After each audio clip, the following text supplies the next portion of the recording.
So recently something cropped up which reignited a topic I remember I covered a while back, which was the globe from Pokemon Sword and Shield that I made a video about almost 2 years ago now, where the globe showed what seemed to be something resembling very much the real-world equivalent of Australia on the real-world map. Some may argue that this isn't the case and want to point, out that, it's not real, but I want to point out that in Pokemon Ultra Sun and Ultra Moon, as well as in Pokemon Let's Go Pikachu, Let's Go Eevee, there was a map in those games that had something that looked very much like the United Kingdom, just the UK on the map there, which then ended up actually being exactly what we got, with the United Kingdom being what Galar was based on later on, but us seeing the UK real-world map inside of those two games, and it just hinted towards the Galar region and games Pokemon Sword and Shield. So I have an odd suspicion that we might get ourselves an Australian Pokemon region for Pokemon Generation 9, and for that I thought we'd kind of explore what an Australian region could look like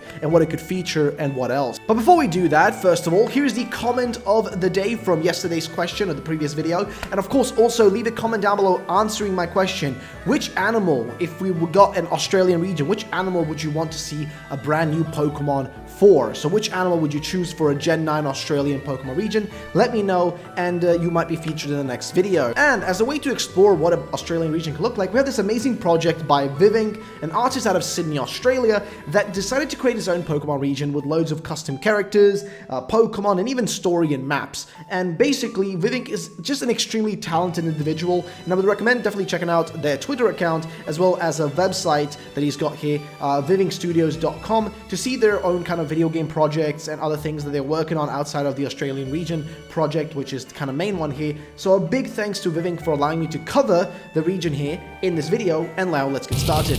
So, what are the games going to be called? Well, basically Pokemon Yay and Pokemon Nay, and the region itself would be called the Straya region, or Straya, a vast sunbed country with an Arctic baseline. Players can choose their starting town, which you can see here on the screen on the map. You've got Garawa Town, you've got Wajinta City, you've got Oropolis, and you've also got Boonborn City, which are all kind of based on literal places in Australia itself. Then you have the actual characters, and in this case you've got Bruce, aka Bazza, and you've got Sheila, which is aka Shazza, the protagonists of the actual games themselves. These are customizable characters that you can customize and change their clothing on if this was to be a video game. Then, next up, we've got the starter Pokemon, starting off with Skippy, the completely legit and real kangaroo Pokemon, with incredibly strong kicks and a powerful boomerang tail. Now, Skippy and its evolutions are a fantastic companion to have in the Outback. You got Skippy, you got Wallaboom here, which is a really awesome evolution, and the final one, which is Kangaroo, the final stage evolution.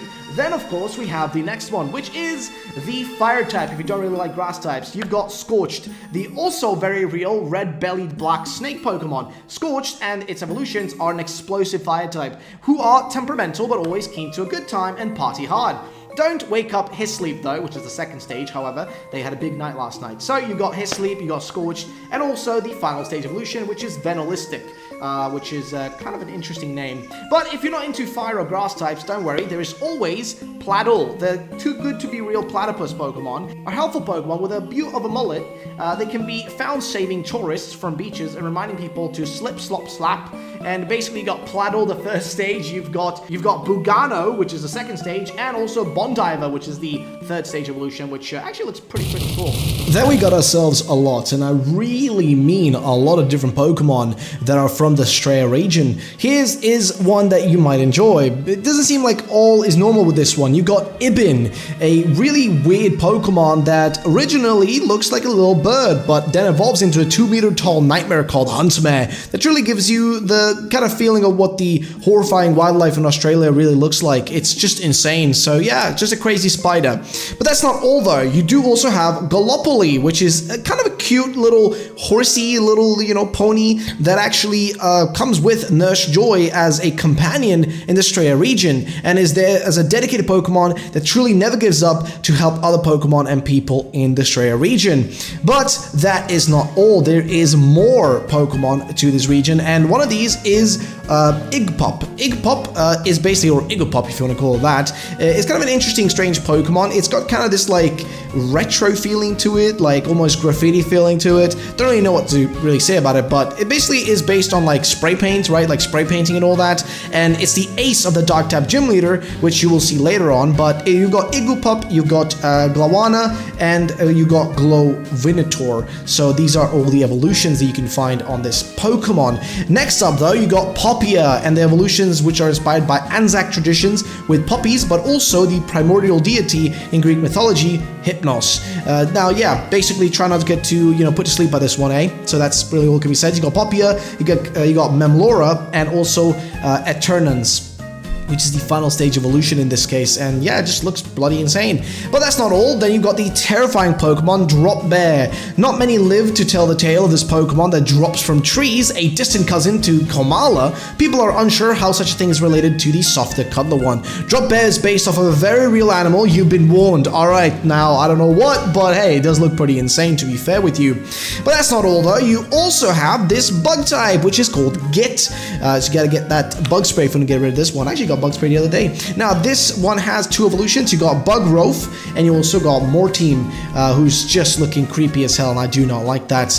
But that's not all. If you want to have something a little bit more cute and more funny, you've got Yowies, are both terrifying outback monsters, but also sweet chocolates with hidden surprises in them. No worries, Yowinjin is a friendly Pokemon who will help you carry your heavy luggage. Don't anger Gamonsta, however, it won't end well. And there you got them. You got Chowi, which looks kind of like rip-off Chewbacca. You got Gamonsta, which looks just weird, and then also Yowinji, which actually looks pretty freaking awesome, and I would love to have him in my team, so that's that. But that's not all. You gotta have Drimp, which is basically a shrimp that's kind of stuck. It's kind of unfortunate. But this is the Barbie maid. You got the shrimp of the Barbie. You know what I mean? And you've got Crossteak, or Crosstick. I don't really know how to say that. But basically, you got shrimp Pokemon, which actually look pretty awesome.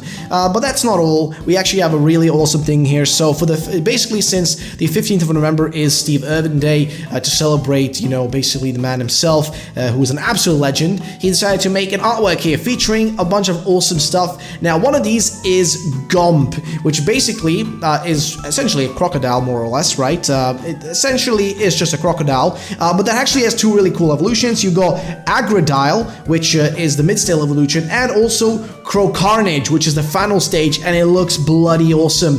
But if you didn't have enough of crocodiles, you do also have the Strian regional version of Sandile. They're red to match the searing hot and the red sand of the Aussie outback and deserts. Now, Sandile open their mouths when lying around in the outback and create small flames, sort of like a lighter, so to say, right? And basically, he just has a little quote here: "Oi, can you give us a light?"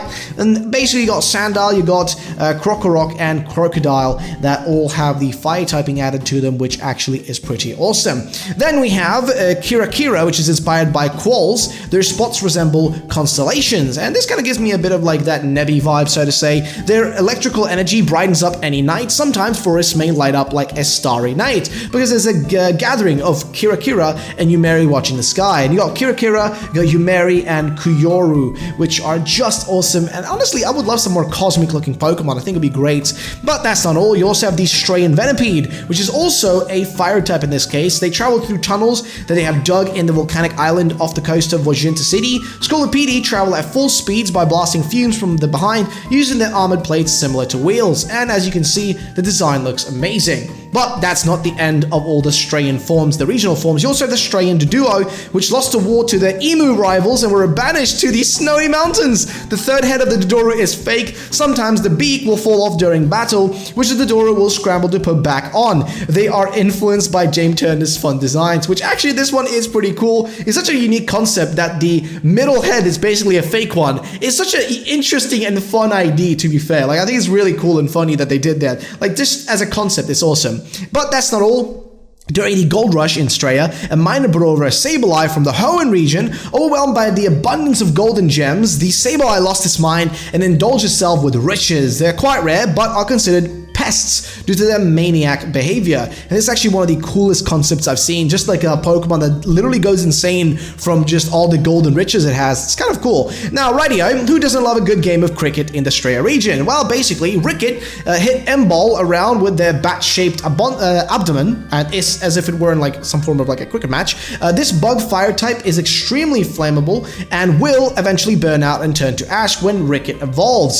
So essentially, M-Ball is just based on cricket, right? And you got Ricket, which is the second stage, and then of course the final one, which is Ash Ricket, which essentially, or Ashiket, which essentially is like the ashes turning into this final form, which is also an interesting concept. Whale watching is pretty big on Australian coast, but in the Straya region, Arloon watching is done in high altitudes in hot air balloons. These Pokemon are massive and extremely rare, basically just plopping around in the sky. To get a Blimmery to evolve, you need to take it to a special mountain peak during sunrise, and of course then it evolves into Araloon, which actually is such an interesting Pokemon ID, like a flying, like I guess whale essentially. It's such a cool one. But then you have the Strian Flygon, whip up dust devils to trap prey or unsuspecting trainers, and essentially, yeah, you've got yourself Trapinch, Vibrava, and then the final stage, of course, Flygon. And this is such a cool looking version of what a Flygon could be like. And also, he's got a nice little thing here. Strian Trainer attempts to walk to the store,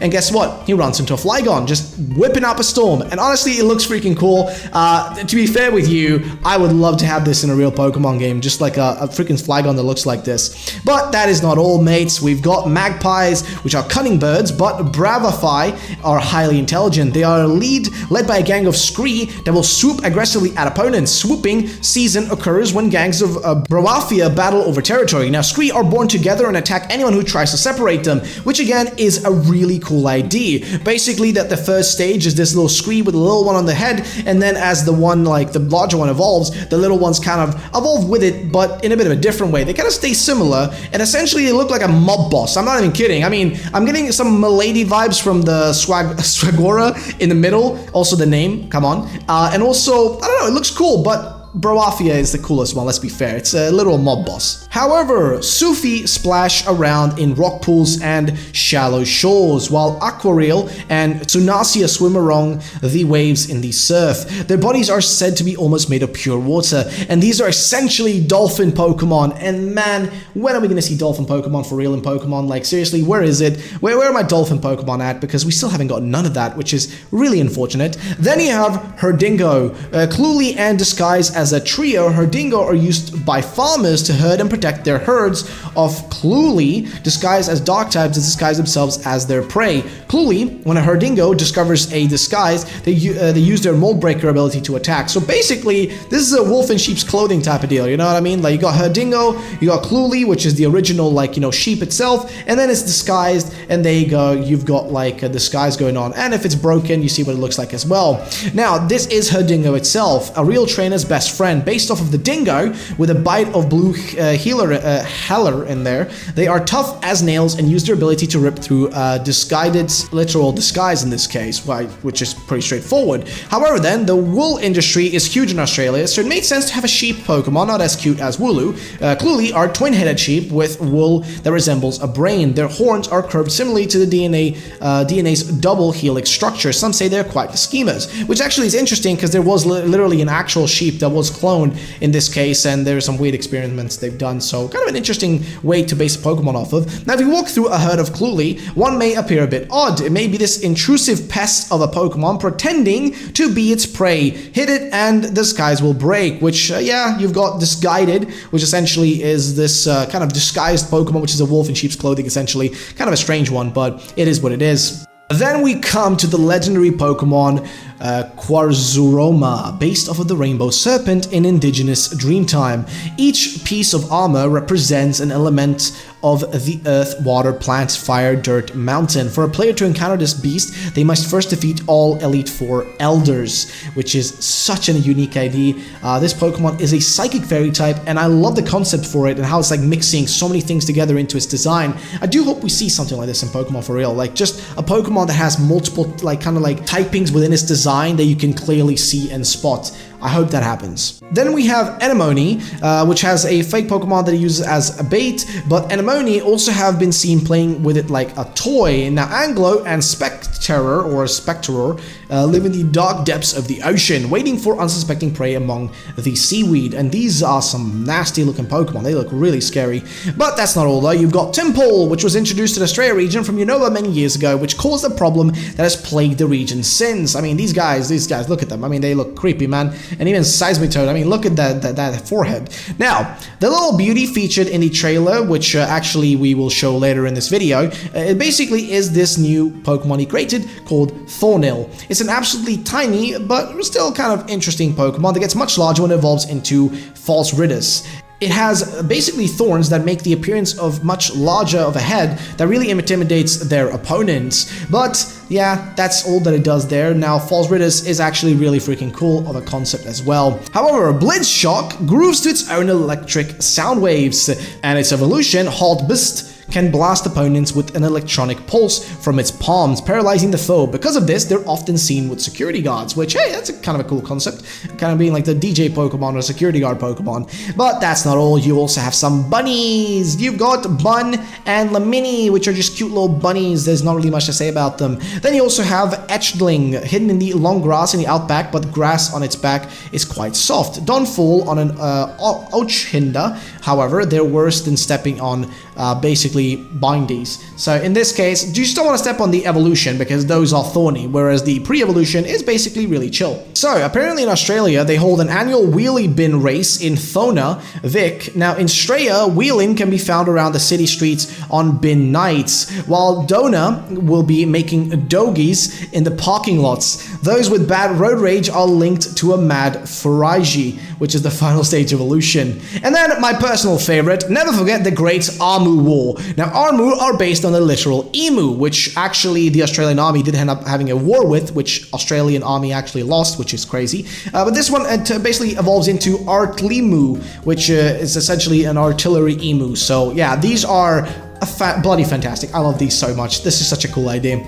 Then you have the Shark, which will give you Frostbite. Now this is Jossicle, you have Grisire and Predaton, which are essentially, well, sharks almost look like pariahs in my opinion, to be fair, that essentially are ice types and make for a creepy looking shark Pokemon. Then you have Pokemon that are wanted by the Straya police, fainted or captured. You've got Nettle, you got Bandettle actually, and Mortranger, which essentially look like Dark Knights. They're actually freaking cool and awesome in design, and I love these. I mean, they also look like kind of like that Dark Knight from like specifically like Monty Python or something. That kind of the feeling I'm getting from these. But then you also have the Porygon the Australia region, the form for it, the regional form, which are much slower and more outdated than their counterparts. Now Porygon Z gets increasingly frustrated by its own low signal, which causes it to freeze momentarily its movement, right? So you've got Porygon, Porygon 2, and Porygon Z, and they're just low connection, which I guess is a joke on the Australian internet, which I've heard is not the greatest, so that's unfortunate.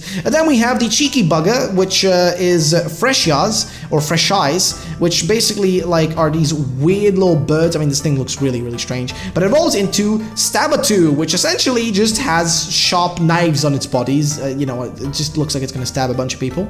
Then you have these desert Pokemon, which are from the Straya region, and they're the Straya forms of Vanillite. They have a sandy and rocky skin over an icy inner body. They may look familiar to some Australians, and you've got Vanillite, Vanillish, and Vanillwitch, which is a sandwich one, and actually sandwich ice creams, we have them in Sweden as well, and also apparently here in Belgium, so yeah, pretty awesome. And then you got the Fruit Salad Fruit Bat, which you got Friggles, and Banana Bat, or Banabat, which yeah, just basically based on fruit salads, which honestly look really cute. Then you got the chickens, you got Kerp, you got Poultry, and you got Cucatrice, which I don't even know what to say. I mean, basically it's just Kentucky Fried Chicken Pokemon. You got the next one, which is breaking the food Pokemon combo with the Tazzy Devils. You got Tasmal and Tasmenans, which I guess are based on the Tasmanian Devil, I'm assuming. That's what their concept is here. And then next up we have something else, and they're all Farlaps are a fast Pokemon with a competitive drive to race. A Farlap's destiny is determined by itself. They may evolve into a mighty wild Brumbuk or an elegant Coromar, which basically are horse Pokemon. So yeah, these look awesome as well. Now, that's not all. The favorite one for me has got to be the Straya variant of Dragapult. The regional Dragapult have ancient markings with tiny water Dreepy hiding with them. Finding one in the wild is thought to give a blessing of good rain in the future, and this is one of the coolest designs I've ever seen. Seriously, what an interesting way to change around these Pokemon, making them so fitting to the actual region they're based on. Such an interesting way of changing them around. Truly fantastic design. Well done here, Vivink. Really looks awesome. And then, of course, on these scorcher hot days like today, it's a treat to go to the beautiful beaches in Australia based off of coral nurseries. Korai grows coral on its back in a little bubble of protective water. When it evolves into Myloral, the protected coral expands into a small reef. Now, Korai looks adorable, and Myloral, geez, that's a hard one to pronounce, is essentially just a beautiful Pokemon and kind of, honestly, look really adorable and cute and nice to have in your team. Then there is a fantastic reference to Max Mofo. You got the Collector, which is a trainer class in here. It looks literally like Max Mofo, so that's definitely something. And also apparently on the side of the map, there is a mini New Zealand in there you can check out, which is going to feature some sort of post game, but also some returning feature. And then also we have something really, really great, which is the perfect champion for the Australian region, which would be Steve Irvin in this case. And I think he will be the perfect champion, but he's the champion and professor in this case, and he's gonna have quite an interesting team for himself, because man, it would make sense for him to have a bunch of crocodiles and stuff, wouldn't it? It would just be the perfect Pokemon for him. Then we have the first gym leader, I think. So introducing the artsy hipster dark type gym leader from Boonbone City. The dark, muddy streets of Boonbone are lit up with the street art of Jin, other graffiti artists and the wild Igglepup that thrive in the city here. So gym leader Jin, which actually looks freaking awesome, like a graffiti artist. Really freaking is giving me this cyberpunk style to it, which I freaking love. It looks awesome. Then we got the next gym leader. This case we've got Alinta, the fire gym leader of Straya. She's powerful gym leader from the city of Arin. And here on the screen, you can also see some of the other gym leaders are going to be in here. You've got, of course, Alinta and Jin. We also got Akka, which is an electric type gym leader. You've also got Sopra, which is a fairy. You got Hogan, which is an ice type gym leader. Kind of looking a little bit giving me that feeling of I guess, Crocodile Dundee. You've got Blair, which is a ghost type. Guessing based on the Blair Witch or something along those lines. You've got Kane, who's a flying type gym leader, who actually has a really cool design, to be fair. You've got Tia, who has a water type gym leader design and actually looks really freaking like a gentle soul. And you got Minash, who has the rock typing on him and a Master Ball looking like he's got some cash flowing in his bank account based on his design as far as I can tell. Then you have yourself the Australian Pokemon region's evil team, which isn't Team Rocket. They're not the ones causing mischief here. Instead, it's the rebellious hackers, Team Outlaw. Now, you might ask yourself, who's Team Outlaw? Well, they're a shady group of hackers who orchestrate heists and steal Pokemon information and money. You may find a group of grunts doing no good in the Australia region. They're in it to rebel against the system and to get paid. Basically, they're trying to make money while trying to use the veil of we're doing it to break the system as an excuse. Now, the Team Outlaw admins use aliases as their names to hide their identity. Admin Hacks, or H4XX, directs grunts during on-the-ground heist missions. Admin 3Girl, or 3G1RL, is in charge of hacking and cyber missions. It is said they got paid by other people to do their dirty work. So then you have the leader of the Team Outlaw, who is the notorious rebel N1D. His identity is unknown and is wanted by the Australian police. No one knows his true intentions or what his goals are. Actually, a pretty cool looking team. I like the whole identity of the main leader being kind of hidden, which I think Pokemon in reality does lack, and I think it would make the kind of story more interesting if you didn't know who the evil guy really was. Now, we've spoken about quite a few of the Pokemon, but one we forgot to mention, which basically is what if, Delibird had essentially an Aussie regional counterpart, and well, basically that's what you have yourself right here. It's essentially a Delibird that decided that it doesn't want to really deliver gifts anymore, and it just wants to vibe and take it easy, and it's an amazing concept, and I love it. However, back to characters, we have the Straya Pokemon rivals. First up, we've got the rival concept for Marley, the ever-curious explorer. And then we have the rival concept sheet for Anya, the skilled daughter of a gym leader in this case. You also have the rival concept sheet for Ray, a quiet pacifist from another region. I wonder which region though. And you can't have an Aussie Pokemon rival without the obligatory absolute legend. You got Davo. Davo is the absolute legend. Look at him. Look at his belly. Look at at the size of his hair. The man's looking like a real legend, isn't he? And then you also have your own in-game Aussie Pokemon mom. Her name is Kathy, and her skirt says Kim. Not very subtle with my references here, so yeah, if you get that one, well, basically just, you know, comment down below in the comment section if you get the reference. But the regional variants don't stop with essentially Delibird. We also have the Australia regional Meowth and Persian, based off of Superstition, and the Phantom Big Cats of Australia. They're ghost type with the ability Bad Luck, which, yeah, you know, the black cat crossing your street with the bad luck whole thing, you know, so you got that going on. Then you also have, of course, the Aussie region can't go without Australian regional Kangaskhan, the boxing kangaroo of the region here. So this one is amazing, literally making it into a boxing type Pokemon. I mean, this is just insane. And then, of course, we do have to have a regional form for Komala. In Australia, Komala holds onto a little a eucalyptus log. It sleeps for so long that it is completely passive when it evolves into Comfala. Now, watch out, however, it develops a claw that attacks on its own, made from a nightmare fuel. So essentially, yeah, you got a Komala sleeping so much that it essentially becomes a monster in its sleep, which is kind of insane. Also, we have an introduction of the Fanatic Trainer class. They're huge fans of anything related to Pokemon battles and will challenge you to a double battle. And you got 2 of them. They look freaking awesome. And of course, they're sporting the actual Australian colors usually used by the, you know, national team in football here, which is actually pretty awesome in my opinion. So what do you guys think about that? Now, you might think that is all, but there is actually more to mention. While those in Galara enjoy their curry in the Pokemon camp, the trainers in Australia prefer the Poke Grill. Nothing tops some good old outdoor Barbie. So when you're out and about in the bush, you're gonna need to rest up in your Pokemon camp. Here are some Poke Grill you can cook up to gain some boosts while traveling. Plain grill and sausage grill. Put some shrimp tails on the Barbie with the seafood Poke Grill. Now that is actually messed up. You're actually grilling the Pokemon. That is kind of insane, but it is what it is though. And that is more or less the Australia region. Again, amazing work by Vivian K. Now I will play the sort of introduction to the region video here for you guys to watch the full thing so you guys can see what it looks like. I'll play it right here, and then after it's played, I'm gonna do the outro for the video. So enjoy the little trailer here.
So ladies and gentlemen, that was it for the video, guys. What do you think about Vivek's Pokemon Australia region, and do you think Generation 9 will be based on Australia? Let me know in the comment section down below. And also, we're going to be doing a few more videos like this on like fan-made regions and stuff, and what they could be like if they were for Generation 9 and stuff like that. So in the comments, you can also let me know like what other country would you like to see a video covered like this for. But before we end, one final thing, guys, the question of the day: if you could pick any animal to become a Pokemon for the 9th generation, if it was in Australia, which animal would that be? Let me know in the comment section down below, and I'll see you all the next time. Peace out and bye bye.